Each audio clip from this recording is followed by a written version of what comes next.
Bonjour et bienvenue dans le podcast NBA Corner où nous allons présenter nos meilleures idées de transfert d'ici la date limite prévue le 5 février. Pour jouer à ce petit jeu avec moi, c'est Charles que je salue sans tarder. Bonjour Charlie. Salut Josh, salut à tous. Je suis content que tu aies accepté de jouer avec moi Charlie, merci beaucoup. Bah écoute, c'est avec plaisir. Tu as fait 2 propositions, j'ai 2 propositions. Avant cela, nous allons parler de l'actualité qui a été extrêmement riche. Et je voulais revenir avec toi parce que en début de semaine, on en a parlé de Ja Morant et des Grizzlies qui sont actuellement à Berlin pour le NBA, pour les NBA Games en Europe. Et il y a eu une vidéo qui a circulé avec Ja Morant et Vince Williams Jr. qui sont en train de se prendre la tête pendant l'entraînement dans le stade de Berlin. Et j'ai trouvé ça assez hallucinant, en fait, assez parlant de la situation qui règne actuellement à Memphis. Et quand j'ai vu ça, je me suis dit que c'est une très mauvaise image pour Ja Morant, qui a l'air de vouloir se battre avec Vince Williams, qui a l'air de lui dire « Vas-y, gars, vas-y, on s'enchaîne, il n'y a pas de problème. Viens me chercher, je t'attends, je suis là, je suis devant toi. » J'ai trouvé ça absolument déplorable et contre-productif le concernant. Ça m'a aussi fait penser au fait que Dillon Brooks récemment a été interrogé un petit peu sur son départ de Memphis, où il avait été présenté un peu comme le bouc émissaire de la situation, comme celui qui provoquait trop les adversaires, comme celui qui risquait de mettre une mauvaise ambiance dans le vestiaire, d'être une mauvaise influence sur les jeunes joueurs. Et donc, quelque part, j'ai l'impression que pas mal de gens avaient applaudi le départ de Dillon Brooks. Et quelques années plus tard, on se rend compte que c'était peut-être une erreur de la part de Memphis. En tout cas, lui estime que s'il était resté, probablement que l'équipe aurait pu avoir des résultats. Et c'était dommage, selon lui, de casser ce groupe à ce moment-là, qui était en train de monter en puissance. Et effectivement, depuis qu'il est parti, Memphis a totalement piqué du nez. Voilà, je voulais avoir un peu ton sentiment sur tout ce qu'on a vu et cette réaction de Dillon Brooks dans la presse. Bon, déjà sur ce qu'on a vu, sur l'espèce d'altercation avec Vince Williams, écoute, je pense que c'est surtout l'illustration du fait que c'est bon là, il faut y aller là, faut tourner la page là. Plus personne n'en peut en fait. Enfin, tu vois, cette situation, elle devient intenable pour tout le monde. Et déjà il y a quelques jours, quand on a discuté du cas de Ja Morant, on avait relayé le fait que plusieurs insiders disaient que même au sein du vestiaire de Memphis, la situation elle devenait insupportable et intenable, et que les gens n'attendent plus qu'une chose aujourd'hui, c'est que cette page se tourne.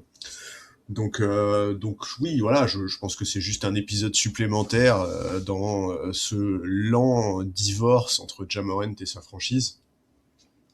Pour ce qui est de Dillon Brooks, écoute, je sais pas, je pense qu'effectivement, Dillon Brooks, c'est une personnalité qui permet peut-être éventuellement de maintenir une certaine culture dans une équipe, peut-être un certain niveau d'exigence. Maintenant, on va pas non plus le faire passer pour un joueur irréprochable qui a jamais eu de problème, ni de comportement, ni d'altercation avec d'autres joueurs. C'est pas, tu vois, on va pas utiliser le cas de Ja Morant pour laver complètement Dillon Brooks. Je pense que ce serait un peu facile. Mais voilà, oui, cette vidéo, c'est juste un épisode de plus, quoi, et vivement que ça se finisse. Oui, au-delà de ça, moi je suis une franchise, je vois pas pourquoi j'irais m'embêter à prendre un mec comme Ja Morant, quoi, qui a l'air quand même d'avoir un sérieux problème d'attitude. Et ça, on le découvre pas avec ces images-là, mais ça ne fait que renforcer l'idée que ça a l'air quand même d'être une sacrée tête de cochon, quoi. Ouais, mais après, Pour pas dire pire. J'imagine que c'est aussi ça qui nourrit un peu le narratif entre une possible arrivée de Ja Morant à Miami, parce que ce serait quand même pas le premier mec qui a quelques petits problèmes de comportement que Miami récupère et avec qui ça se passe bien. Faut quand même se rappeler dans quel contexte Jimmy Butler débarque à Miami, ce qui s'est passé dans sa carrière les années précédentes. Jimmy Butler était pas non plus un cas facile, ça s'est très bien passé, donc j'imagine que je sais pas, je sais pas, écoute, je sais pas quoi te dire. S'il y a bien une franchise qui a un cadre et une culture suffisamment forte pour permettre peut-être ce genre, enfin, pour permettre de limiter ce genre de comportement, c'est probablement Miami. J'imagine que c'est ça qui nourrit un peu ce narratif-là, mais je suis d'accord avec toi dans l'absolu. C'est clair qu'aujourd'hui, si je suis le general manager d'une franchise, j'ai pas envie de faire venir Ja Morant, ça c'est clair. Ouais, tout à fait. Et t'as raison. Pour Dillon Brooks, c'est ça. On va pas utiliser l'exemple de Ja Morant pour laver tout ce qu'il peut faire. Moi, ce que j'aime pas personnellement concernant Dillon Brooks, sa tendance parfois à mettre les adversaires, les joueurs contre lesquels il joue, à les mettre un peu en danger. Enfin, je trouve qu'il Complètement en il danger, fait ouais. des actions extrêmement dangereuses où c'est vraiment totalement inutile Ouais, je suis d'accord. et totalement gratuit. Et ça, je supporte pas. Après, voilà, ça reste un joueur qui, partout où il va, reste ultra compétitif et imprime une certaine dureté dans le jeu qui a l'air d'inspirer en tout cas ses coéquipiers. Si tu Ouais, écoutes, que ce soit Checky Juice Alexander ou tous ceux qui ont partagé un vestiaire avec Dylan Brooks, voilà, c'est le fameux. C'est un peu des profils comme Draymond Green, c'est le joueur ouais, c'est contre les lequel joueurs. tu détestes jouer, mais que tu adores avoir comme coéquipier parce que ça Exactement. joue dur. Exactement. Ces deux joueurs-là sont l'exacte définition de cette phrase que tu Mm. viens de dire, je suis d'accord. Et il faut jamais oublier que la NBA, c'est quand même une ligue ultra compétitive où les joueurs, depuis très longtemps, vivent dans une ambiance où tu peux pas, comment dire, enfin, tu dois être dans une compétition Constante, ouais. constante et sans pitié quasiment en permanence, quoi. Bien sûr, à tous les Et, niveaux. euh, et d'autant plus pour des joueurs qui, je mets des grosses guillemets, comme Dylan Brooks et Draymond Green, ne sont pas à proprement parler des superstars taillés tels quels et qui doivent se battre et se démarquer du reste en ayant justement cette soif de vaincre, cette détermination plus grande que tout le monde et un certain talent quelque part dans cette combativité. Ouais, ouais, non, mais bien sûr, je suis tout à fait d'accord avec ça. Effectivement, je pense que il faut pas du tout sous-estimer cet aspect-là. Et oui, c'est ça. La NBA, c'est une lutte constante. Il faut lutter pour décrocher des contrats. Il faut lutter pour décrocher des minutes. Et pour rester dans la ligue, enfin, je veux dire, c'est Oui, aussi, ouais, hyper bien sûr. compliqué de rester dans la ligue. Oui, mais si tu veux, C'est- combien en plus, si tu veux, combien en plus énormément d'encadrement sur tout ce qui est salaire, masse salariale, etc., Ouais, etc. En ouais. fait, tu sais très bien que si ton coéquipier il prend tel montant de salaire, ça va avoir un impact sur ce que toi tu vas pouvoir négocier. Tu vois, c'est pas du tout comparable à un club de foot, par exemple, où il y a absolument aucun encadrement de ce point de vue-là, et où le fait que ton coéquipier touche telle somme ne t'empêchera pas toi d'accéder à telle somme derrière. Tu vois, c'est Ouais, là aussi où complètement. c'est vraiment de la lutte constante la NBA. D'ailleurs, on va parler de ça avec d'autres sujets qu'on va aborder pendant le podcast. Del Curry va avoir son numéro 30 retiré par les Hornets de Charlotte le 19 mars prochain. Il y a une vidéo qui a circulé sur les réseaux où on voit effectivement Del Curry est très, très ému par la nouvelle. Il commande depuis des années les matchs de l'équipe avec Eric Collins, le mec que j'aime bien là, qui crie tout le temps la balle, la balle. C'est absolument un délire le gars, mais j'adore ce type. Ce sera le second joueur de l'histoire de la franchise des Hornets à avoir son numéro retiré après Bobby Fields et son numéro 13 qui avait été enlevé après son tragique accident de voiture en 2000. Je m'en souviens, c'était un ami proche d'ailleurs, je crois, de Kevin Garnett qui avait été anéanti par la nouvelle, je me souviens. Del Curry, c'est un des premiers joueurs draftés par les Hornets en 88 lors de l'expansion draft. C'est-à-dire que comme tu avais des nouvelles équipes qui arrivaient, je crois que c'était Charlotte et Miami, et pas Orlando, peut-être que si, bref, je sais plus, tiens. Il a passé 10 saisons avec l'équipe. Il était connu pour son tir redoutable à 3 points. À l'époque où les shooters, c'est drôle, étaient vraiment des role-players, où tu prenais pas autant de shoot à 3 points qu'aujourd'hui. T'étais vraiment un spot-up shooter et tu shootais de temps en temps, quoi. Mais lui, c'était vraiment une machine offensive. Je me souviens que à chaque fois que les équipes que j'aimais bien jouaient contre une équipe avec Del Curry, je pense notamment aux Sixers quand Del Curry était aux Raptors à la fin de sa carrière, à chaque fois, il était redoutable. Et déjà, à l'époque, le 3 points, bah, tu te rendais bien compte que ça pouvait être une arme décisive dans les rencontres. Il a été 6e homme de l'année en 94, voilà. Il a fait partie de cette équipe des Hornets, adorée encore aujourd'hui, notamment parce qu'il y a eu une réussite marketing absolue au niveau des maillots et tout ça. Il a joué avec Larry Johnson, Alonzo Mourning, Kendall Gill et Muggsy Bogues. Voilà, je suis content pour Del Curry. Ça, c'est un petit clin d'œil pour les anciens qui suivent la NBA depuis longtemps, parce que je pense que la jeune génération ne sait pas du tout qui c'est, à part être le père de Stephen Curry. Mais voilà, je sais pas si tu as connu Del Curry, toi, Charlie. Pas trop, non, non, non, pas vraiment. Écoute, moi j'ai été un peu surpris parce que je m'y attendais pas. Maintenant, écoute, ça me semble pas scandaleux du tout. Alors j'ai vu qu'il y a plein de gens qui disaient que s'il n'était pas le père de Steph Curry, ça ne serait pas arrivé. J'en doute. Moi j'ai quand même un peu l'impression que c'est un symbole assez important pour la franchise. Oui, tout à fait, c'est exactement ça, ouais. Donc écoute, tant mieux pour lui. Moi, j'ai pas du tout de. Enfin, j'estime pas qu'il faut avoir des critères rigides sur les retraits de maillot. Je pense que chaque franchise fait comme elle le veut. Je pense que chaque franchise ressent les choses différemment. Et si un joueur a été important et symboliquement et représente quelque chose pour la franchise, je trouve ça très bien qu'il soit célébré. Oui, puis ça fait 17 ans, je crois, qu'il commente les matchs des Hornets, qu'il est consultant pour la chaîne locale.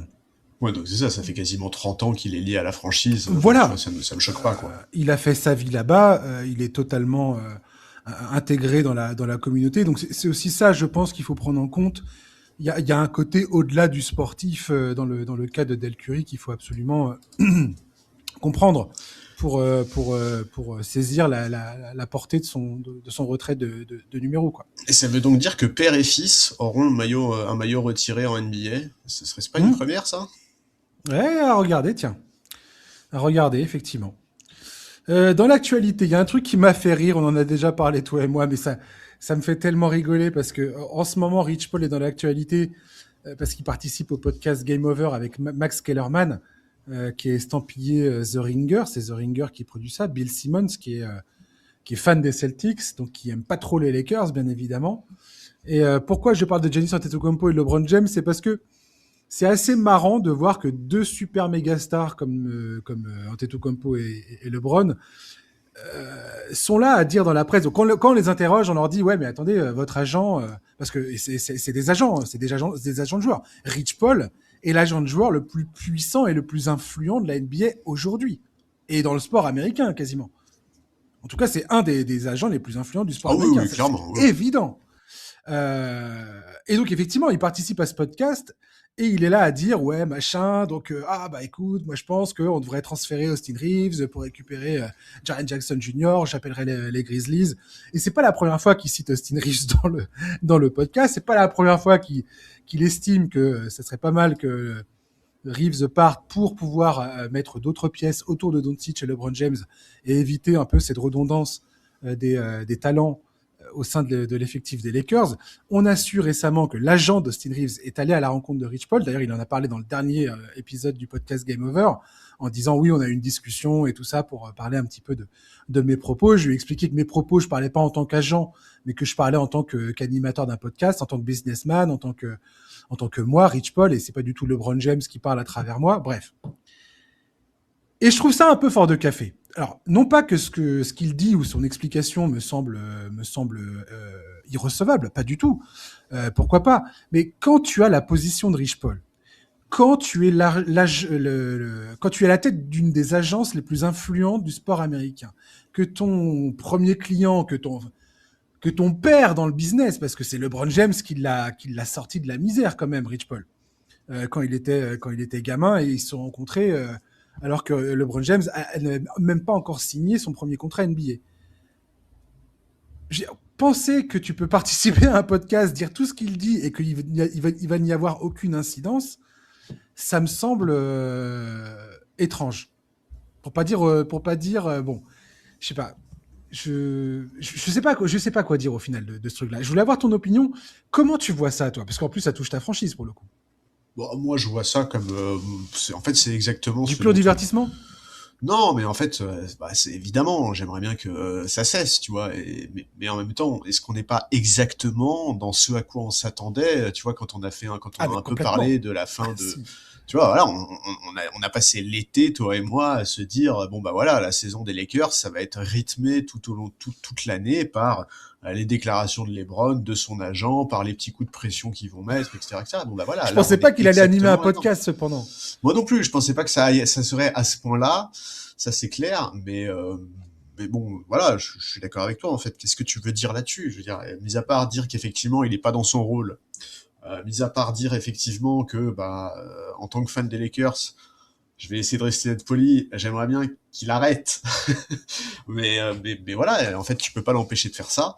Euh, le seul qui pourrait l'empêcher de le faire, évidemment, c'est LeBron. Évidemment que si LeBron voulait vraiment que Rich Paul arrête, il y Il le arriverait. pourrait. Enfin, Mais bien c'est sûr, exactement là où évidemment. je veux en venir, en fait. C'est comme Giannis Antetokounmpo qui dit ah mais mon agent Giannis, je trouve que c'est pire. Giannis, je trouve que s'il c'est parle pire. avec les Bucks pour leur dire que j'ai envie d'aller au Knicks, bah c'est son affaire, mais moi j'y suis pour rien. Giannis, c'est pire, parce que là, on touche ils ont tellement de pouvoir, ces gars-là, c'est Oui. impossible. Enfin, Non, mais en c'est fait, leur patron. non, mais Giannis, là où il se fout, voilà, c'est ça, c'est que là, pour le coup, Giannis est non seulement son patron, mais en plus, on est en train de parler de l'avenir et du contrat de Giannis. Donc ça, pour le Ouais, coup, c'est ça. c'est le summum du foutage de gueule. Giannis qui dit, c'est pas mon problème, c'est mon agent, il fait ce qu'il veut. Bah, mec, non, en fait, parce que ton agent, il est en train de discuter de ton contrat, il est en train de discuter de ton avenir, il est en train de discuter avec ta franchise. C'est quand même très différent de Rich Paul qui fait un podcast, c'est complètement indépendant des Lakers, c'est complètement indépendant du contrat de LeBron et tout, tu vois. Pour le coup, je trouve que Giannis, il se fout encore plus de la gueule du monde. C'est drôle parce que Bill Simmons en a parlé dans son podcast, donc il a adressé le truc parce qu'il dit qu'il arrête pas de recevoir des messages, notamment de fans des Celtics qui disent, qui crient au génie en fait, qui disent mais c'est génial, t'as réussi à trouver un moyen de dynamiter les Lakers de l'intérieur et et ça me fait rire. Je t'avouerai que ça me fait rire. J'ai pas du tout d'animosité ni contre LeBron James, ni contre Rich Paul, ni contre quoi que ce soit. Je serais fan des Lakers, probablement que ça m'énerverait. Surtout de comprendre que Austin Reeves, et je pense d'autres joueurs peuvent être mal à l'aise avec cette situation, quand bien même Rich Paul dit ah oui mais c'est pas du tout, je parle pas du tout ni au nom de l'agence ni au nom de LeBron James, que LeBron James lui aussi a eu à se justifier dans la presse en disant Rich Paul dit bien ce qu'il veut, ce n'est pas à moi de contrôler ce qu'il dit et ce qu'il fait. Ok, très bien, mais je peux pas croire, ces gens-là sont intelligents, je ne peux pas croire une seule seconde qu'ils n'ont pas anticipé le fait que ces propos, le fait que la participation à ce podcast, que les sujets qui allaient être abordés, allaient forcément être à un moment ou à un autre sujet à des controverses, à des discussions, à des questionnements, d'ailleurs à dire ah oui mais attends mais ça veut dire quoi, est-ce qu'il faut comprendre quelque chose ou pas, enfin bref. Bon, s'ils l'ont pas vu venir, ils sont débiles et on sait bien que c'est pas le cas. On Donc, sait bien que c'est pas le cas. voilà. Donc effectivement, à partir de là, qu'est-ce que tu veux dire de plus? Mais je Ça, sais, c'est clair. pas, mais pourquoi ils font ça, pourquoi en fait, j'arrive pas à comprendre pourquoi tu fais ça. Est-ce que c'est une façon de flex ton pouvoir en disant on fait ce qu'on veut et, euh, et voilà, on crée cette espèce de conversation permanente, on occupe l'espace médiatique conversationnel pour continuer à faire du buzz et maîtriser le narratif. Je sais pas, je trouve ça fascinant en fait.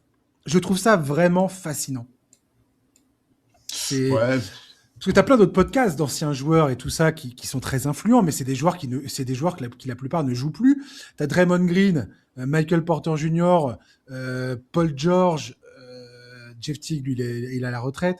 Mais voilà, tu as certains joueurs qui sont en activité, qui ont des podcasts et dont on parle, qui font parler forcément par rapport aux propos qu'ils tiennent ou par rapport au timing. C'est pas Draymond Green qui faisait son podcast en pleine finale NBA. Si. Voilà. C'est quand même cosmique comme truc, c'est pas banal, quoi. Donc, c'est assez amusant ce nouveau paysage médiatique et notamment le podcast. Comment le podcast a réussi à créer des nouveaux espaces de communication et d'échange et qui aujourd'hui viennent irriguer les conversations, jusqu'à toucher les agents, en fait. Le fait que l'agent d'Austin Reeves se sente l'obligation d'aller voir Rich Paul pour lui dire gars, arrête de citer mon client, c'est quoi ces conneries, je trouve ça assez fou, personnellement. Ouais, je suis d'accord, je suis d'accord. Après, ça tient vraiment forcément au statut de Rich Paul, parce que de toute façon, en Oui, fait, c'est vrai. aujourd'hui, si tu parles de trade côté Lakers, tu vas être quasiment systématiquement obligé de mentionner Austin Reeves, de toute façon. C'est ce qu'il a dit, ouais. Mais comme là, c'est l'agent de LeBron, bah forcément, ça prend un sens très différent et ça a des répercussions bien plus importantes. Oui, parce que quand tu écoutes ce qu'il dit, finalement, il parle de façon très posée, raisonnable, et c'est ce qu'il a expliqué récemment pour justifier un peu les choses, en disant Austin Reeves, c'est parce que c'est un des joueurs les plus talentueux et que si on veut récupérer quelque chose Ah oui, bien sûr. en échange, voilà, je le cite comme je pourrais citer d'autres joueurs, quoi. Ouais, le fond de son discours, c'est de dire Austin Reeves, il mérite d'être payé. Est-ce que c'est Exactement, c'est tout vraiment à aux fait ça. Lakers?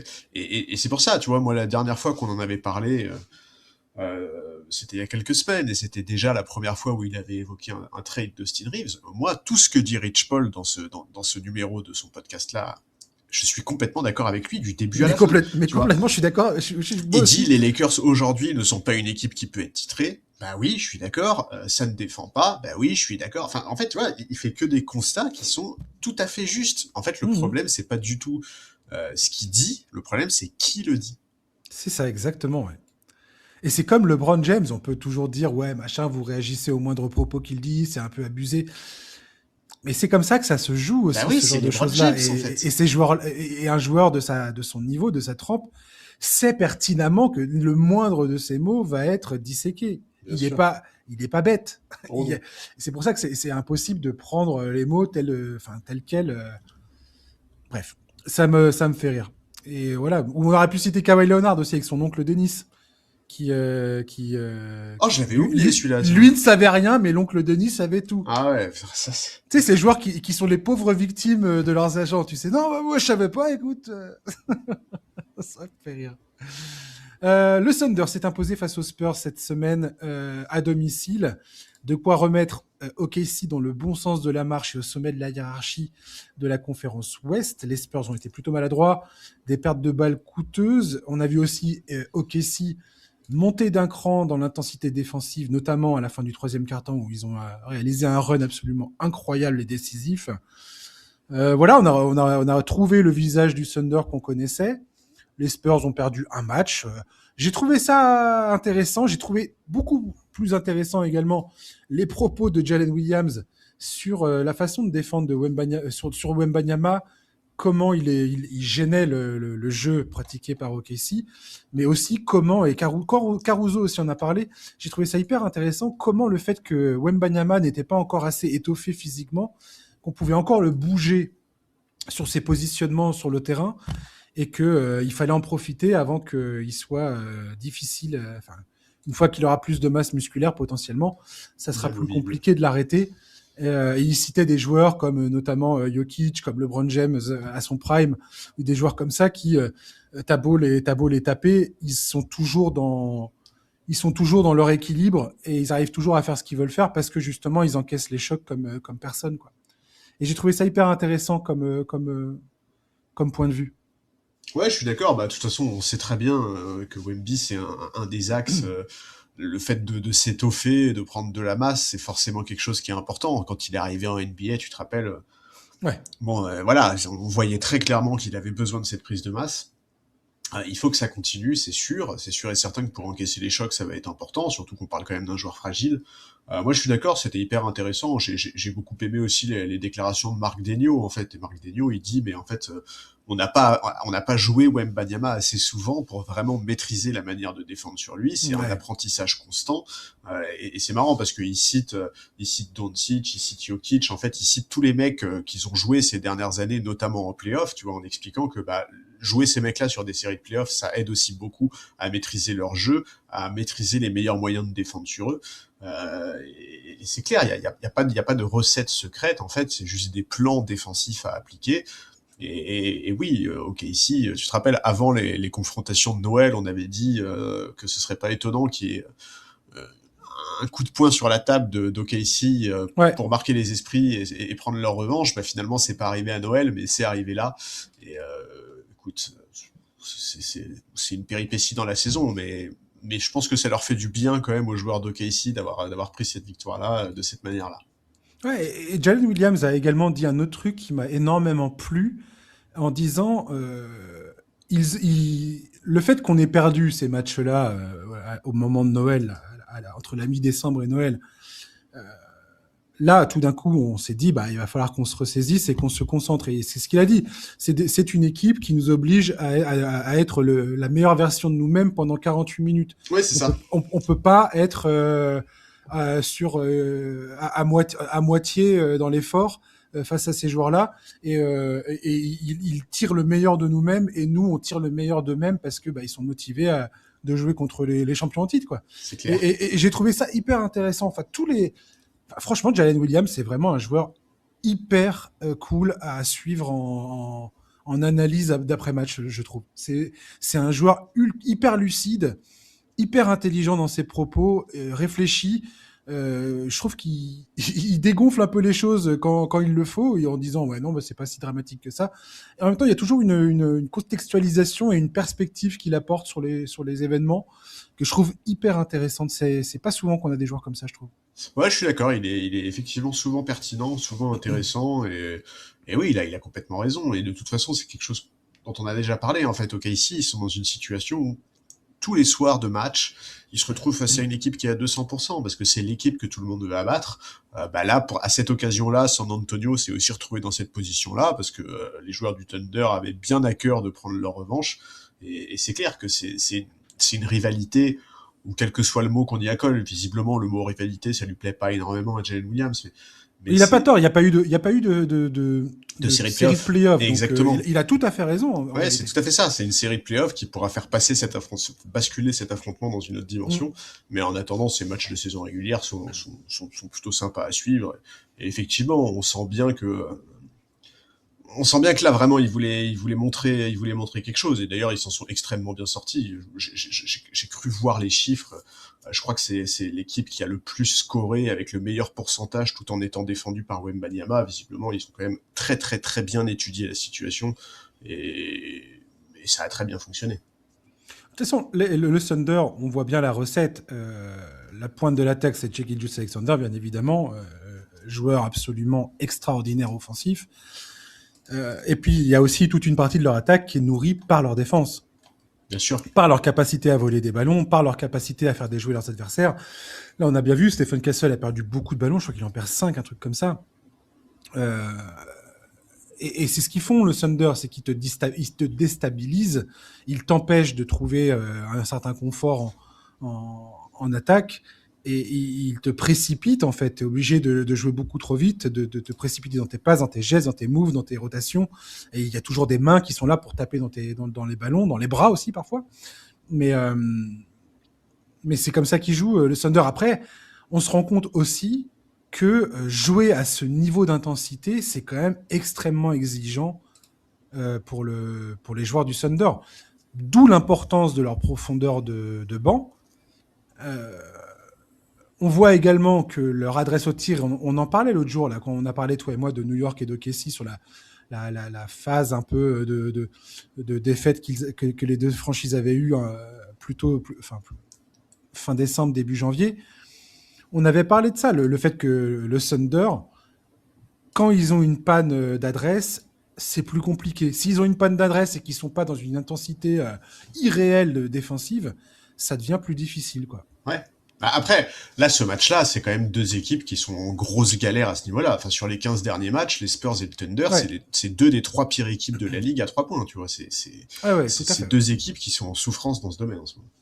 Ah bah, Keldon Johnson qui n'arrêtait pas de planter dans tous les sens, là, dans ce match-là, il mettait absolument rien, quoi. On va parler des Nuggets. Je vais encore faire un victory lap, Charlie. Je vais encore faire un tour de stade en embrassant la foule.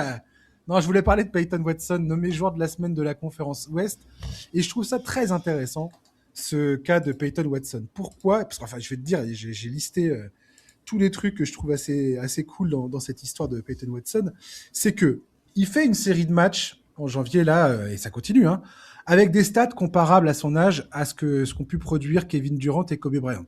C'est quand même pas naze d'être en compagnie de ces deux joueurs-là à titre de comparaison sur une période de ta carrière. J'ai appris également que Kevin Durant avait été un mentor de Peyton Watson depuis qu'il a 16 ans. Il l'avait invité à participer à un camp avec lui. Et il a pris le temps de le féliciter d'ailleurs pour son titre de joueur de la semaine. J'ai trouvé ça extrêmement cool. Autant je suis critique de Kevin Durant, les auditeurs ont pu l'entendre dans le podcast, autant Kevin Durant, on se rend compte quand même que il prend beaucoup de temps pour beaucoup de jeunes joueurs dans cette ligue, pour les encourager, pour les aider, pour les diriger, pour les inspirer dans leur travail, dans leur carrière. Et faut souligner ce truc-là, c'est quand même extrêmement cool de sa part de faire ça. Au début de la saison, Peyton Watson, on se sentait plus à l'aise sur le terrain. Là, il confirme que son plafond est plus élevé qu'on aurait pu le penser. Moi, je persiste à dire que c'est toujours en play-off que tu dois confirmer ce genre de choses. Des embellis en saison régulière, on en a vu, mais on a aussi vu des joueurs qui s'écroulent totalement une fois qu'ils arrivent en play-off, parce que les défenses sont tout à fait différentes. Et tout à l'heure, tu parlais des propos de Marc Daigneault du Thunder par rapport à Wembanyama, mais c'est ça qui change beaucoup en play-off. C'est que tout d'un coup, tu te retrouves face à un coaching staff qui va te scouter jusqu'au bout des ongles, pour savoir quelles sont tes tendances, qu'est-ce que tu détestes, quelle main tu veux pas utiliser, quel tir tu détestes prendre, et ils vont t'emmener là-dessus. Donc c'est ce que j'ai hâte de voir avec Peyton Watson. Ça change pas le fait que ce qu'il est en train de faire actuellement, c'est absolument délicieux. Je vis cette période. J'aurais jamais cru vivre la période sans Jokic de cette manière-là, c'est-à-dire avec des étoiles plein la tête. Je me pose des questions sur ce que ça change pour l'avenir de cet effectif, parce que Cam Johnson pourrait être une victime de cette montée en puissance de Peyton Watson, parce que il va bien falloir à un moment ou à un autre le prolonger, Peyton Watson, et il faudra voir d'un point de vue salarial comment ils font pour tenir ce truc-là, quoi. Donc j'ai hâte de voir ça. Est-ce que tu veux commencer à réagir, parce que j'ai d'autres trucs à dire après? Bon, écoute, non, fini. Écoute, t'es le mieux placé pour en parler en réalité de Peyton Watson, parce que au cas où les auditeurs sont pas au courant, c'est quand même quelque chose que t'avais vu venir. Moi, tu m'en as plusieurs fois parlé de lui avant la reprise de la saison, que ça soit en off ou dans le podcast, t'avais déjà des réelles attentes pour lui. Donc écoute, en tant que spécialiste des Nuggets et de Peyton Watson, je vais te laisser continuer. Parce que donc Peyton Watson, il a 23 ans, il est à 4 millions cette saison. Après, il est agent libre. Enfin, je crois qu'il est unrestricted free agent, donc c'est-à-dire Ouais. les Nuggets pourront le re-signer ou matcher n'importe quel salaire qui lui sera offert. Cameron Johnson a encore une année de contrat derrière ça à 23 millions. Et je trouve ça intéressant dans le sens où, quelque part, tout d'un coup, on voit les Nuggets qui potentiellement vont pouvoir gérer la fin du prime de Jokic et de Jamal Murray avec Christian Brown qui a déjà été re-signé et potentiellement Peyton Watson, Cam Johnson qui a été ramené dans le transfert de Michael Porter Jr. avec un premier pic de draft de 2032 me semble-t-il, était vu comme le mec qui vient et qui prend moins de salary cap, donc qui permet de recruter d'autres joueurs, mais c'était aussi vu comme potentiellement une pièce à garder. Et tout d'un coup, lui peut se retrouver comme le joueur qui ne sera plus nécessaire si Peyton Watson confirme sa bonne forme. Autre truc que je trouve absolument fascinant, et j'ai vu ça dans plein mal de médias américains, c'est est-ce que tout d'un coup, Calvin Booth, la vision de son recrutement est en train de se concrétiser sur le terrain. Il a drafté Christian Brown, il a drafté Peyton Watson envers et contre tous, parce que tu regardes Peyton Watson à UCLA, le gars, il était à 3 points et quelques de moyenne, c'était pas du tout une superstar universitaire, donc c'était vraiment un pari avec un bandeau sur les yeux. Jalen Pickett, Zignagi, c'était devenu une espèce de farce absolue parmi les fans des Nuggets. Et tout d'un coup, on voit tous ces joueurs-là qui sont en train de jouer, d'avoir des minutes productives en l'absence de Nikola Jokic. Il y a la question aussi de la responsabilité de Michael Malone.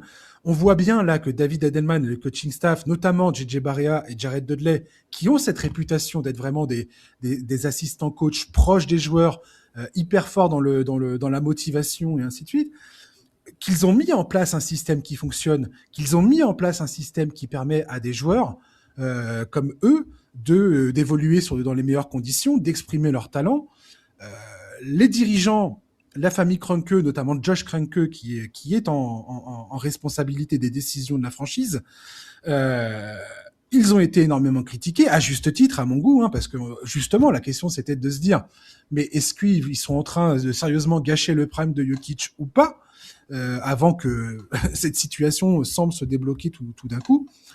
Je pense qu'ils ont pris la bonne décision. Effectivement, aujourd'hui, tout le monde est en train d'applaudir cette décision de se séparer de Michael Malone et de Calvin Booth à quelques jours des playoffs au printemps dernier, alors que ça nous semblait complètement fou à l'époque. Aujourd'hui, ça porte ses fruits.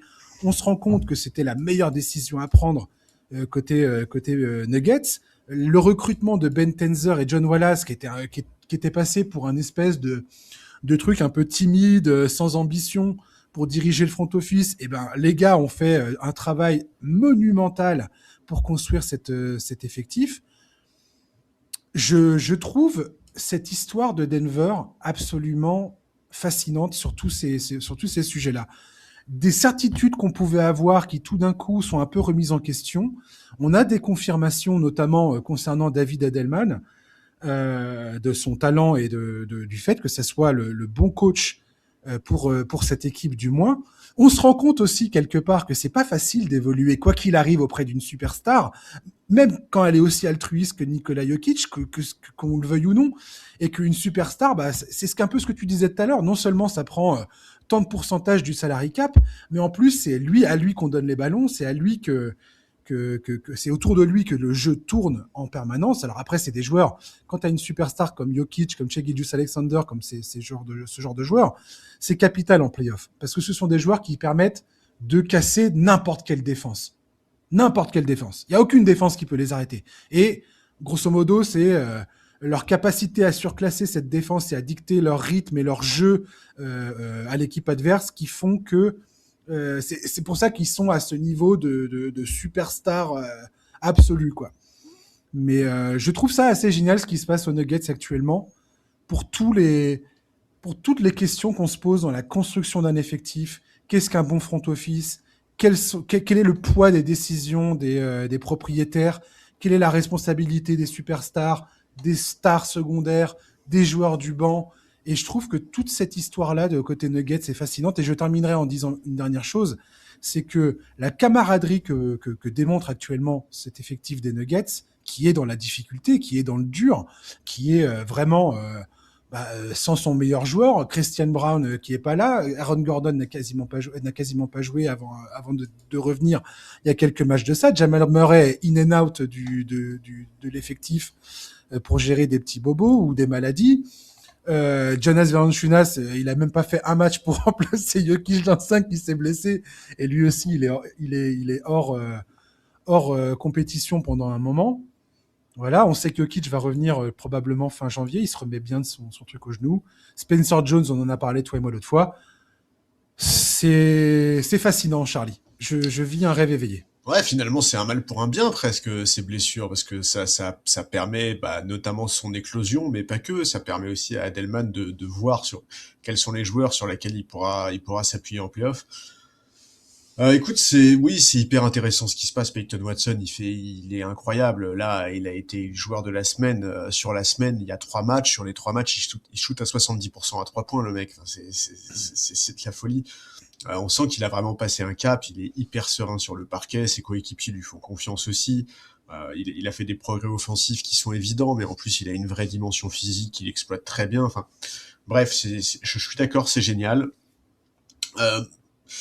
Savoir si ça justifie la politique d'avoir voulu miser sur les jeunes, je trouve que c'est un peu plus compliqué que ça. Je pense qu'il faut pas être manichéen non plus. Et c'est vrai que moi, je reste extrêmement frustré des 2-3 saisons où Nikola Jokic était un joueur absolument injouable, mais où il n'avait pas vraiment un effectif qui pouvait lui permettre de gagner le titre. Alors oui, c'est super de voir Peyton Watson aujourd'hui, et pour l'avenir de Denver, c'est peut-être très important, mais enfin, pour le présent de Nikola Jokic, c'est quand même dommage ces 2-3 saisons-là. Mais ouais, moi j'ai très hâte de voir comment ça va se passer une fois que cette équipe sera au complet. Je pense qu'effectivement, si Adelman arrive à faire en sorte que tous ces ingrédients soient ordonnés de la bonne manière, que tout se passe bien, que tout le monde arrive en play-off en pleine forme, je pense que on peut vraiment avoir une campagne de play-off incroyable, notamment à l'Ouest. Donc ouais, très très content de voir ça, et puis très content de voir comment ça va se passer. Ouais, le gros doute que j'ai, c'est le mollet de Aaron Gordon. Ouais, Très oui. clairement, c'est vraiment pour moi la grosse question. J'ai toujours l'impression que il pourrait se péter le mollet en 2 secondes, quoi. Je sais pas pourquoi, mais bref, ouais, non, c'est cool. Et non, mais après, il n'y a pas d'absolutisme dans ce que je dis. J'ai pas de conclusion définitive sur la responsabilité des uns et des autres, tu Ah comprends? oui, non, je disais pas ça pour toi, Je... je disais pas ça pour Ouais, toi, ouais, parce que non, non. c'est des Mais, trucs que j'ai pu lire à droite à gauche. que j'explique ça aussi aux auditeurs. J'ai pas de déterminisme par rapport à ça. Je suis pas en train de me dire Michael Malone est un pauvre plouc. Calvin Booth était un génie incompris. Et Josh Kroenke et la famille Kroenke sont absolument sont des divinités, quoi. Non, c'est pas ça. C'est juste comment ce que je trouve génial, c'est comment notre lecture ou nos analyses peuvent parfois être mises à mal par l'évolution de certaines situations, l'évolution des joueurs, par tout simplement voilà, des blessures qui, là c'est clairement ça, Peyton Watson, ce sont des blessures qui créent une opportunité et la capacité de ce joueur à saisir cette opportunité pour démontrer l'étendue de son talent. Ouais, démontrer tout le à fait. boulot qu'il a produit. Tout à l'heure, on parlait de Wembanyama et de l'importance de gagner en épaisseur, de gagner en muscle. C'est ce qu'a fait Peyton Watson, qui a toujours dit, ça a toujours été un problème pour moi, et qui se faisait bouger régulièrement. Alors, c'est aussi ce qui lui permet d'être à ce point mobile sur le terrain et d'aller contrer des tirs complètement fous sur le parquet. Mais ce que je trouve génial là-dedans, c'est que voilà, moi qui étais persuadé que Calvin Booth j'étais ravi qu'il parte et il y a un moment où je m'étais dit parce que c'est quand même lui à la base qui fait venir Bruce Brown et euh, et qui change cette équipe et qui permet de construire cette équipe qui va remporter le titre en 2023. Faut pas l'oublier ce truc-là. Il a quand même réussi à faire ça. Et puis après, tout d'un coup, il est devenu naze. Il avait recruté des jeunes. Il voulait jouer sur les deux timelines. Il avait pris ces jeunes joueurs. Il reprochait à Michael Malone. C'est pour ça que c'est parti en cacahuète entre eux. C'est qu'il reprochait à Michael Malone de ne pas faire jouer les jeunes talents qu'il avait sélectionnés à la draft et ça leur permettait pas de jouer. Et je trouve ça hyper intéressant en fait parce que le point de vue de Calvin Booth aujourd'hui s'analyse et se regarde sous un nouveau jour. Tu vois ce que je veux dire? Ouais, mais c'est aussi parce que c'est des visions différentes, tu vois, entre un coach Tout et un à fait. général manager. Tout à Un fait. général manager, C'est pas c'est... du tout les mêmes missions et les mêmes objectifs. Oui, c'est ça, et du coup, c'est pas là ça. Un général manager, il va effectivement avoir le moyen terme très à cœur. Le coach NBA, ce qu'il veut, c'est gagner, tu vois, là, quasiment systématiquement. Du moins, si je coachais l'équipe de Nikola Jokic, enfin, tu vois, effectivement, mon obsession, ce serait de gagner maintenant. Et tu vois, si mon général manager venait me voir en me disant attends, le petit gamin là que je viens de drafter, tu me le mets une vingtaine de minutes par match, je pense que j'aurais un peu envie de l'envoyer péter, effectivement.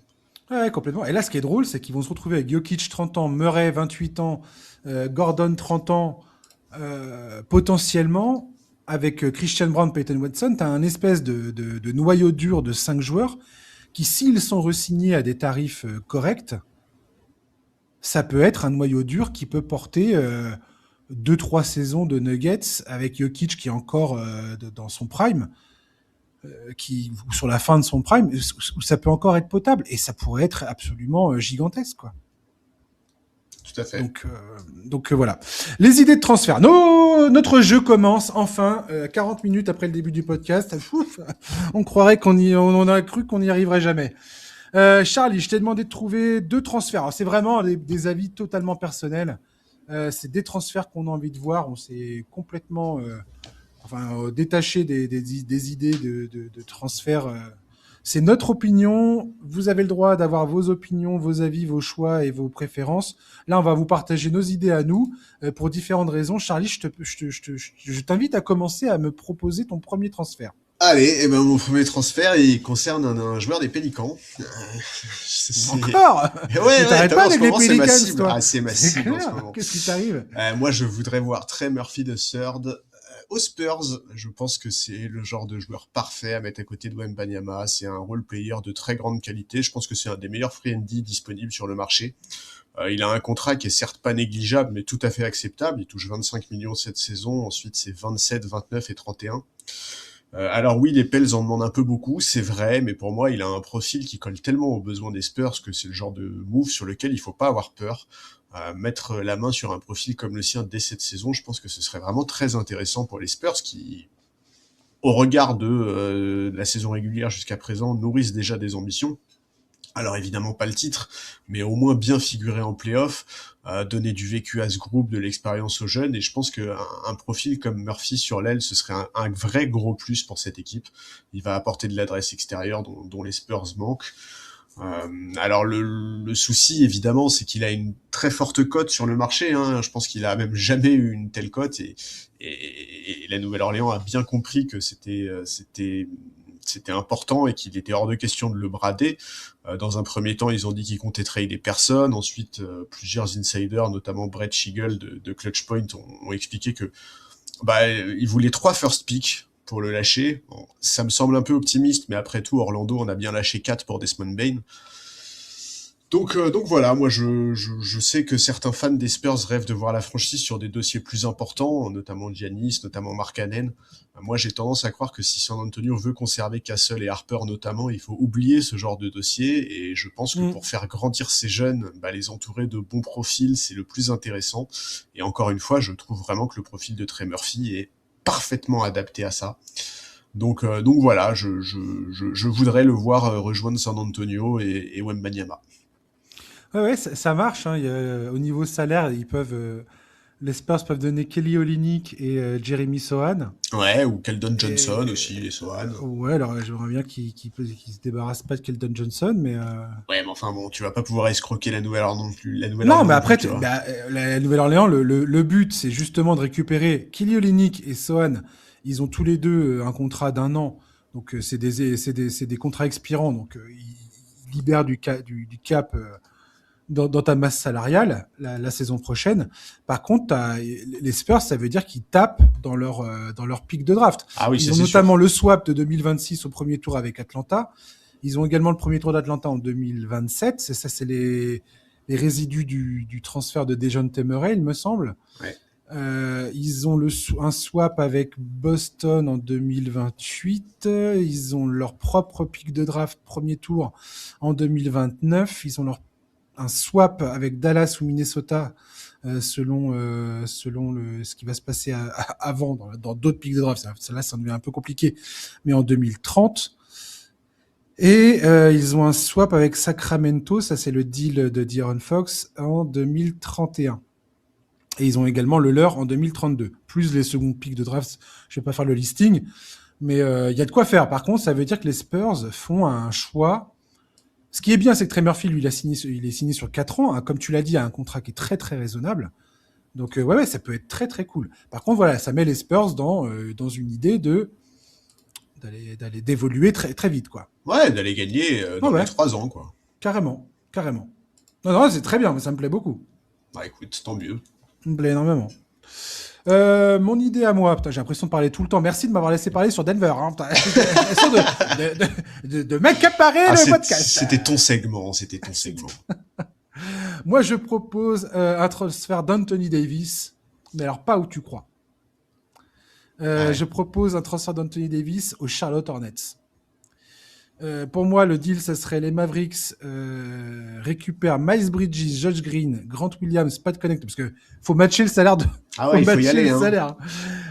Pat Connaughton, Mason Plumlee et le pic de 2027 qui appartenait aux Mavericks, qui a été mis dans l'échange pour faire venir PJ Washington, et donc qui récupérerait ce premier pic de draft de 2027. Et les Hornets récupéreraient Anthony Davis, Klay Thompson et D'Angelo Russell. Euh, et voilà. Et donc Anthony Davis, joueur réputé, hein, on sait tous, hein, pour être l'Iron Man de la NBA en personne, La fiabilité même. retrouverait un joueur comme lui, LaMelo Ball, les... lui aussi un Iron Man réputé. Non, mais voilà, au moins il trouverait un joueur qui potentiellement serait plus blessé que lui. Et je pense que ça serait moins pénible pour lui et Que vis-à-vis des tu es fans. moqueur. Tu vois, tout d'un coup, il aurait un truc pire que lui, quoi. Ah bah, vous voyez, c'est pas moi, c'est lui. Voilà, en plus, les fans d'Hornets, ils ont l'habitude d'avoir des joueurs blessés, donc c'est cool. Personne ne lui en tiendra rigueur. T'es horrible. Il retrouvera le maillot qu'il a porté à ses débuts, quand la Nouvelle-Orléans portait les couleurs des Hornets. Parce que je vous rappelle que les Bobcats, c'est une franchise qui a existé. Avec probablement les maillots les pires de l'histoire de toute la NBA. Très, très, très probablement. Plus sérieusement, Anthony Davis débarquerait dans une franchise où si l'alignement des planètes se produit, hein, un gros si, un énorme si, pourquoi pas les Hornets? Ça ferait quoi Anthony Davis, LaMelo Ball, Brandon Miller et la superstar en devenir Concanapple. Alors, on sait qu'Anthony Davis va être prolongé. C'est un peu Ouais. c'est un peu l'arête dans la soupe, quoi, dans la soupe de poisson. Mais ils peuvent décemment lui donner une année de contrat supplémentaire. J'ai regardé, grosso modo, de ce que je comprends de la stratégie des Hornets, c'est qu'ils veulent avoir un bilan comptable assez net d'ici l'été 2029. Pourquoi? Parce que c'est le moment où Concanapple aura probablement renégocié son contrat d'ici là et où son nouveau contrat sera effectif. Et je pense que clairement, côté Hornets, ils savent que c'est ce gars-là sur qui il faut parier son argent, quoi.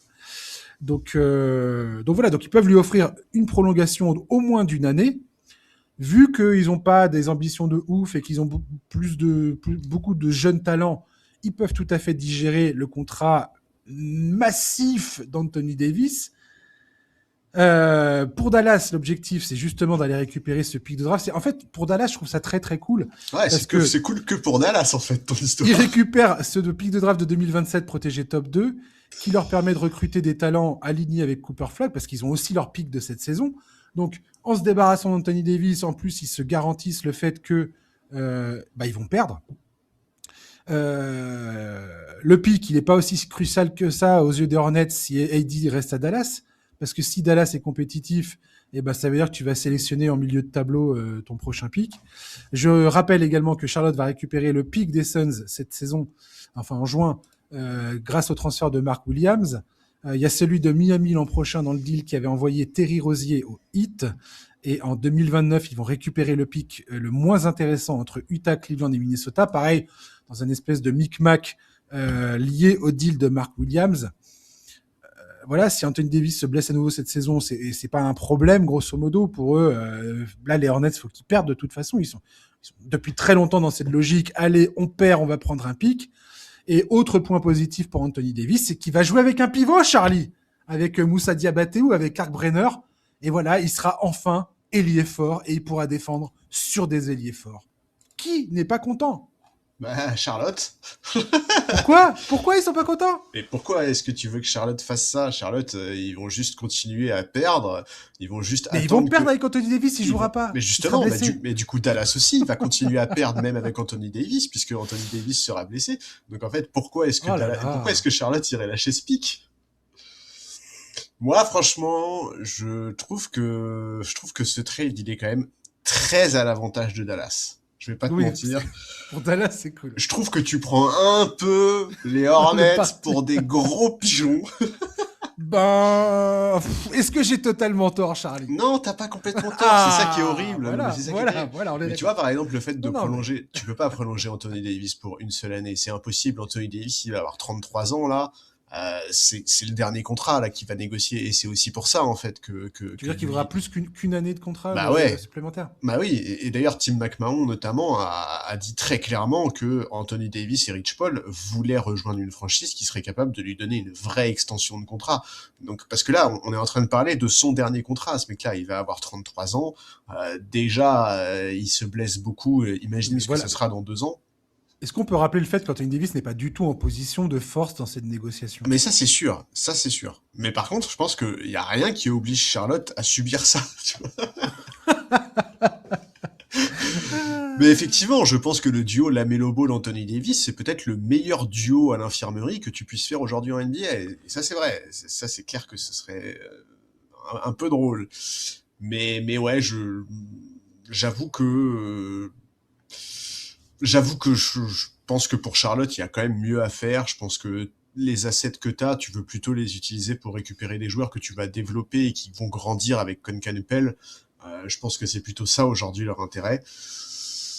Bon, moi j'avoue que le cas Anthony Davis, il me fascine un peu parce que j'ai aucune idée d'aujourd'hui quel est son prix, j'ai aucune idée de qui va vouloir récupérer ce mec, pour quel prix. Je veux dire, le contrat d'Anthony Davis, c'est terrible. Hein. C'est une horreur. 54, on s'est pas tapé des barres de rire avec Anthony Davis qui traite Shams Charania de menteur sur les réseaux sociaux parce que. Enfin non, moi je trouve que il refuse de se faire. Enfin, il refuse. Il a décidé de pas se faire opérer et que il a été annoncé qu'il avait une opération de la main gauche et on sait toujours pas quelle est sa blessure exacte d'ailleurs.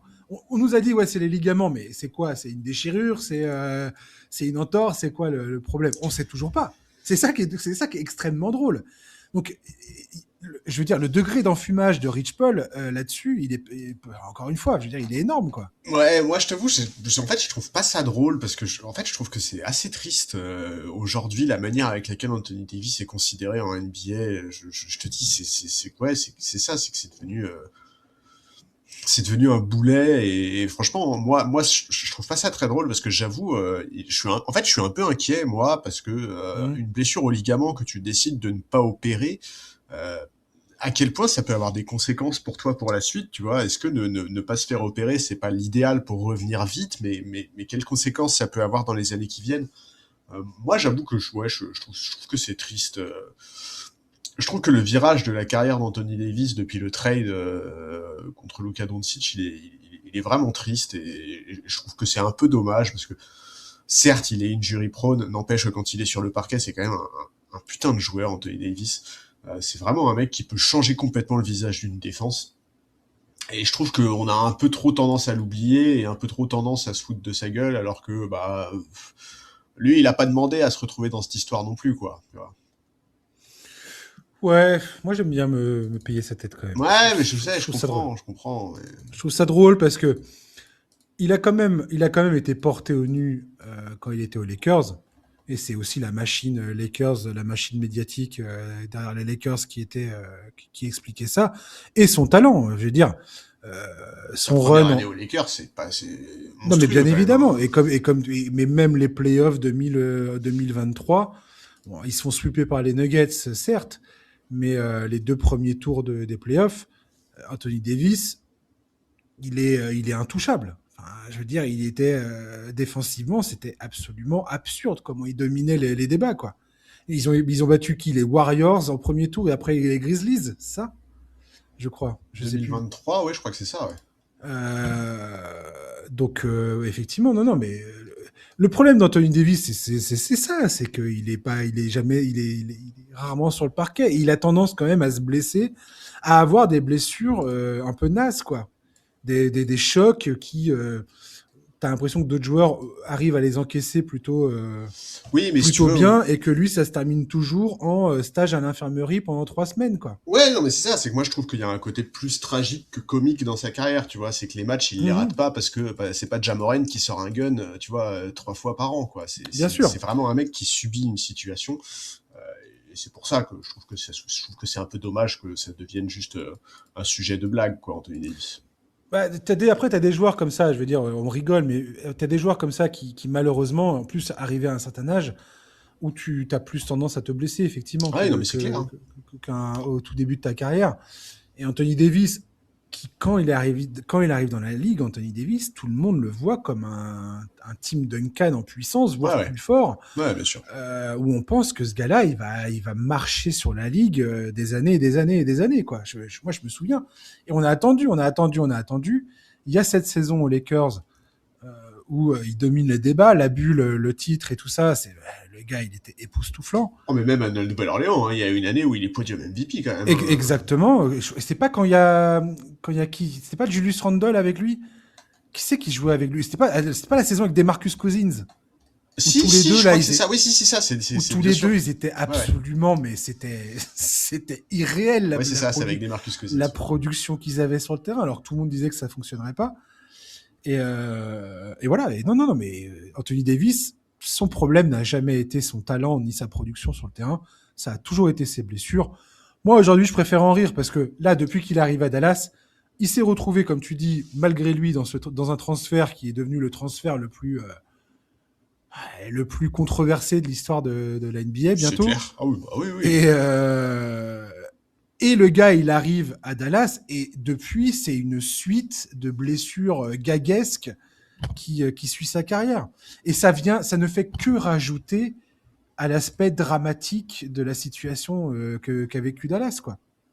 Donc, et effectivement, tu as raison. Si on arrête un peu les blagues et qu'on regarde un peu plus froidement la situation, oui, il y a quelque chose de triste là-dedans. Parce qu'Anthony Davis, tu vois qu'il a envie de bien faire, tu vois qu'il a envie de jouer, tu vois qu'il avait envie de montrer à Dallas que euh, il était capable d'apporter quelque chose et que finalement la situation était peut-être pas si terrible que ça et qu'il y avait peut-être des ambitions à avoir, mais c'est impossible que ça se concrétise manifestement. Impossible.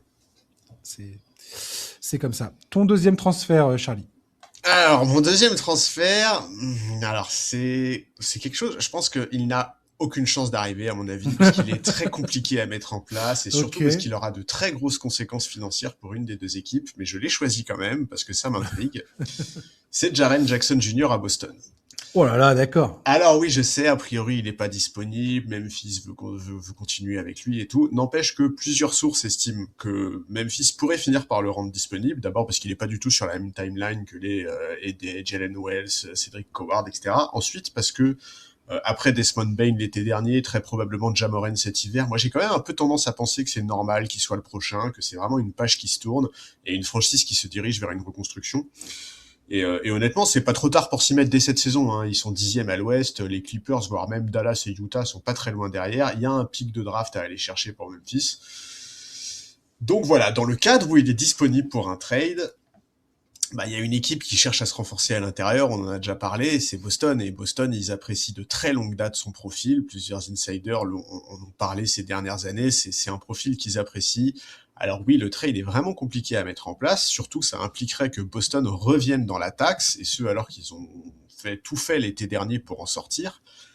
Mais ils voulaient en sortir parce qu'avec la blessure de Tatum, l'équipe n'était plus en mesure de jouer le titre. Donc Oui, et compréhensible. ça leur permettait surtout d'éviter la repeater tax, Tout à fait. c'est-à-dire que si tu dépasses le second palier, je crois, plus de deux saisons consécutives, au bout d'un moment, la pénalité que tu dois verser se multiplie. Ouais, ça devient fou. Ça devient complètement fou. Ça ne fait que aller en augmentant et ça devient absolument absurde en fait. Certes, mais qu'en sera-t-il la Mais saison prochaine? Avec le retour de Tatum, avec un Jalen Brown qui n'a jamais semblé aussi fort, des role-players qui sont intéressants, un coach qui s'affirme comme un des tout meilleurs de la ligue, est-ce que du côté de Boston, tu te dis pas, mais attends, l'année prochaine, il y a vraiment un coup à jouer, surtout que la conférence Est, pardon, mais c'est quand même pas la folie, il n'y a aucune franchise aujourd'hui qui a des certitudes, il y a plus c'est de pas faux, ouais. certitudes, disons, que Boston au complet, et donc c'est pour ça, moi, que j'ai sélectionné ce trade-là. Je reste persuadé, quoi qu'il arrive, que Boston doit se renforcer à l'intérieur avant la deadline pour profiter du contrat expirant de Simmons.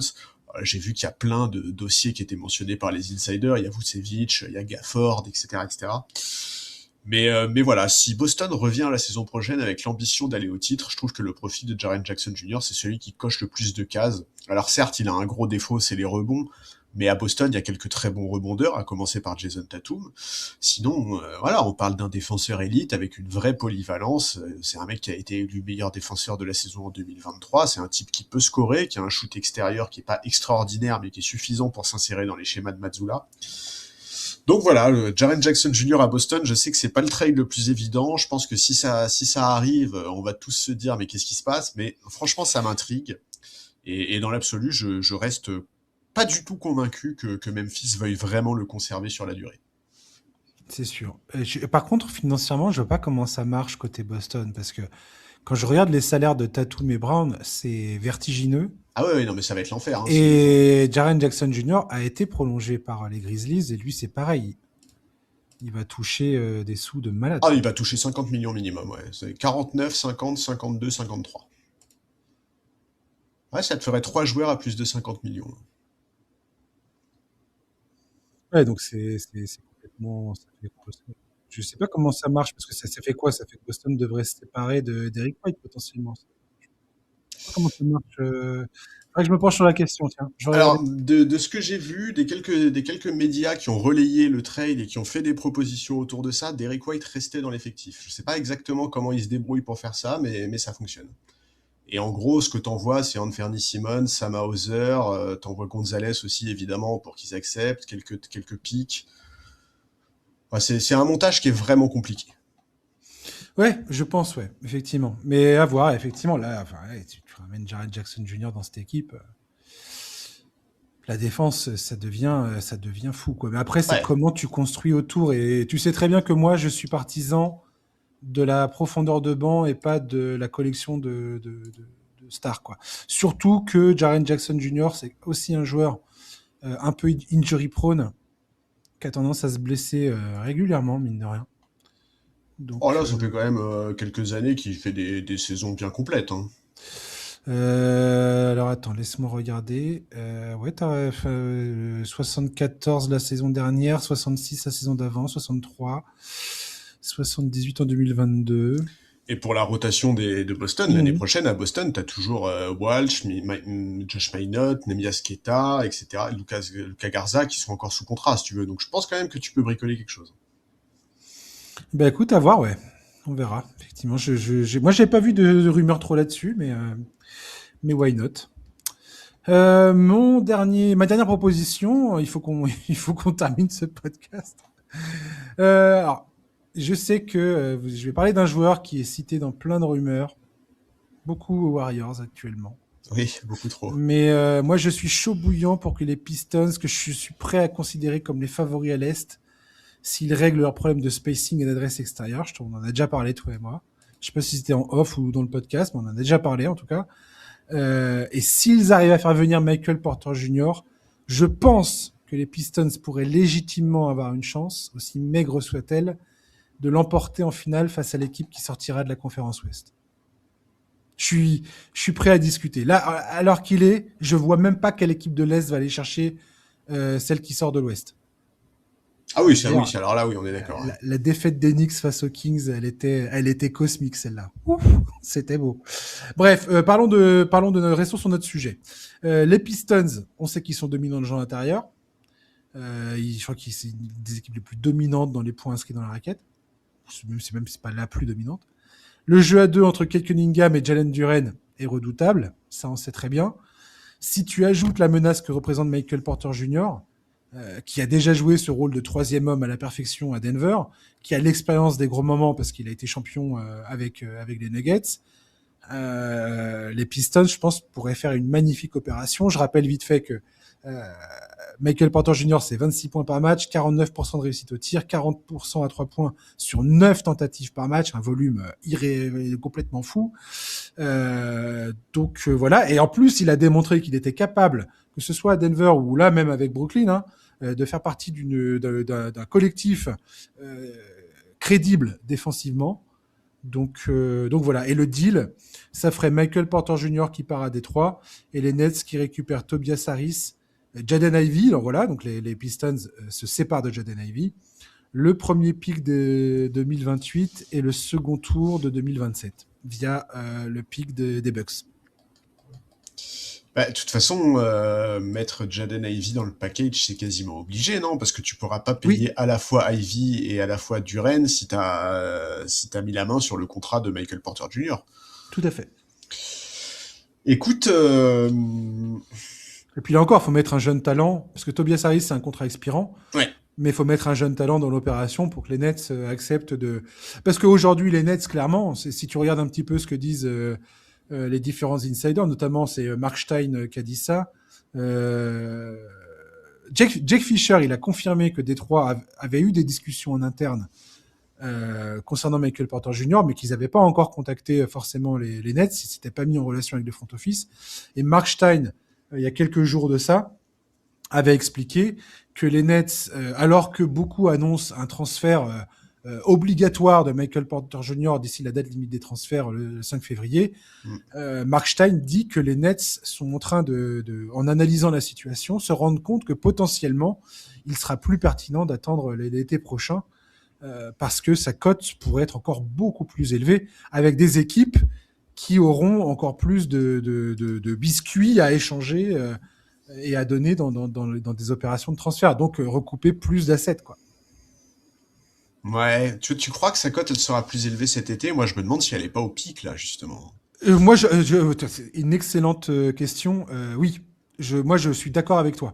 Moi, j'ai un peu l'impression... Je pense qu'elle est au pic et connaissant Porter Junior, je ne prendrais même pas le risque d'attendre qu'il se blesse pour voilà, exactement. retrouver la tête dans le foin et ne plus avoir le choix, quoi. Ouais, pour moi, c'est plus une posture de négociation, ce que fait fuiter Brooklyn en disant non, mais en fait, on va peut-être le garder. En tout cas, ce qui est clair, c'est que un mec comme John Hollinger a dit que pour lui, c'était lock à 100%. Porter Jr. va être tradé avant la deadline. Franchement, je trouve que c'est un trade qui est hyper intéressant parce que là, on touche du doigt quelque chose auquel on fait souvent référence, c'est le fait de prendre le bon risque au bon moment. Parce que prendre Michael Porter Jr. maintenant, c'est un risque. Déjà, sa cote est très haute, donc ça va coûter cher. Ensuite, son contrat va donner très peu de flexibilité à Détroit l'été prochain sur le marché des agents libres. Donc, est-ce que c'est le bon joueur sur lequel prendre ce risque? Est-ce que c'est lui qui va permettre à l'équipe de passer le petit step qui peut leur permettre de viser le titre? Est-ce qu'il s'intégrerait bien à cette équipe dont l'identité est avant tout défensive? Est-ce que tu risques pas de cacher l'alchimie d'un groupe qui progresse énormément depuis plusieurs mois maintenant? Je trouve que c'est passionnant. Vraiment, pour Ouais. moi, c'est un des trucs les plus importants aujourd'hui quand tu construis une équipe qui veut viser le titre. C'est ce bon pari au bon moment. Et ouais, je trouverais ça hyper intéressant de voir Porter Junior rejoindre Détroit. Je trouverais ça surtout hyper intéressant de voir comment le groupe des Pistons l'intégrerait. Tu l'as dit, il a déjà l'expérience du titre, il a déjà l'expérience d'être une troisième option dans une équipe qui est ambitieuse, donc sur le papier, ça semble coller. Maintenant, moi, j'avoue que j'ai juste peur d'un truc, c'est qu'il se répète, quoi. Ouais. Tu vois, Ah, c'est mais ça qui est terrible, en fait, parce que il y a une, honnêtement, il y a hein, une part de risque colossale avec lui, moi, je serais forcément. dégoûté si c'est ça qui se passe, hein. Si là, Détroit, ils font ce move, qui, honnêtement, pour leur futur, va beaucoup compliquer les choses, hein, parce qu'une fois que tu auras prolongé Jalen Duren, avec tous ces contrats dans le payroll, ça va devenir difficile d'avoir de la flexibilité. Enfin, il y aura plus de flexibilité. Donc, et que derrière le mec se pète, ce serait une catastrophe absolue. Mais j'avoue que l'idée du trade me plaît assez. Ouais. En tout cas, ça me plaît beaucoup plus que le voir aux Warriors. Je suis d'accord. Je suis d'accord avec toi. Moi, le voir aux Warriors, ça m'intéresse pas plus que ça. Les Warriors, j'aimerais les voir faire d'autres moves. J'ai pas l'impression que c'est Michael Porter Jr. qui va faire bouger. Les Warriors, ils sont petits. Et puis, ils sont petits, ils se font bouffer à l'intérieur. Quand tu es dans la conférence Ouest, j'ai l'impression qu'il faut quand même que tu existes dans la raquette. Et pour moi, les Warriors, enfin, je t'ai déjà dit, moi, si les Warriors allaient chercher Anthony Davis, pour le coup, ça aurait sens. Ça ferait du sens. Mais il faudrait se séparer soit de Jimmy Butler, soit de Draymond Green. Ouais. Et d'autres pièces éventuelles. Donc bon, ça c'est mon opinion. Ce que feraient les Warriors, à part ça, voilà. Donc voilà. Puis ils ont aussi leur dossier Kuminga à gérer. Là, tout ça devient grotesque. C'est quand même les Warriors, c'est quand même une drôle de situation. Mais Michael Porter Jr. à Détroit, je trouve que ce deal peut être à la fois génial parce que Détroit devient vraiment une équipe capitale dans cette conférence Est, vraiment un sérieux candidat pour sortir de cette conférence et faire les finales NBA. Il répond exactement aux besoins des Pistons en termes d'adresse, en termes de shooting, et il fait plein de petites choses. Franchement, Michael Porter Jr. a énormément évolué dans son jeu. Du moins, il a plus de latitude d'exprimer son jeu au Nets, clairement. Ouais, C'est bien ce que sûr. je disais tout à l'heure par rapport à Jokic. Quand tu joues avec une super méga star, bah, tu es obligé de contraindre ton jeu, tu es obligé d'éteindre un petit peu certaines choses. Tu pas autant de ballons, on te demande de faire des choses bien spécifiques au service de la star. Et donc, quand c'est toi l'option numéro 1, bah forcément, comme par la magie du Saint-Esprit, tu peux faire beaucoup plus de choses. Mais bon, et là, ce qu'il est en train de démontrer aux Nets, Michael Porter Jr., c'est qu'il est capable d'avoir des responsabilités, un volume offensif extraordinaire, tout en restant efficace. Et ça, je pense que ça a beaucoup d'attrait pour les Pistons, je pense que Michael Porter Jr. coche toutes les cases qu'il cherche aujourd'hui. Maintenant, il y a son dos. Il y a son histoire de dos, la gravité de la blessure qu'il a eue et le fait que demain, Michael Porter Jr. peut se blesser et sa carrière est terminée. C'est à ce point grave ce qu'il a eu, Michael Porter Jr. Tout à fait. Donc, voilà, c'est terminé, Charlie. Merci beaucoup. Bah écoute, avec plaisir. J'espère que tu t'as pas été trop saoulé à m'entendre parler de Denver. Non, non, non, non, je te dis, pour le coup, Peyton Watson, en plus, je trouve que c'est tout à fait mérité qu'on en parle. Ah, je te jure. Et si les Lakers faisaient revenir Anthony Davis? Allez, bonne soirée, hein. Ah, j'adore. Ah, j'adore. Ah, yes. Eh ben ouais, je te dis à mardi, Charlie. Avec plaisir. Chers auditeurs, merci de nous avoir écoutés. Surtout pour ceux big up qui nous écoutent jusqu'au bout. Je sais pas si vous êtes nombreux à arriver jusqu'à la fin, mais merci à vous de votre fidélité, parce que le podcast, voilà, il vit grâce à vous, c'est top. Merci encore et passez une bonne journée, pardon, un excellent week-end et à la semaine prochaine. À ciao, bye bye.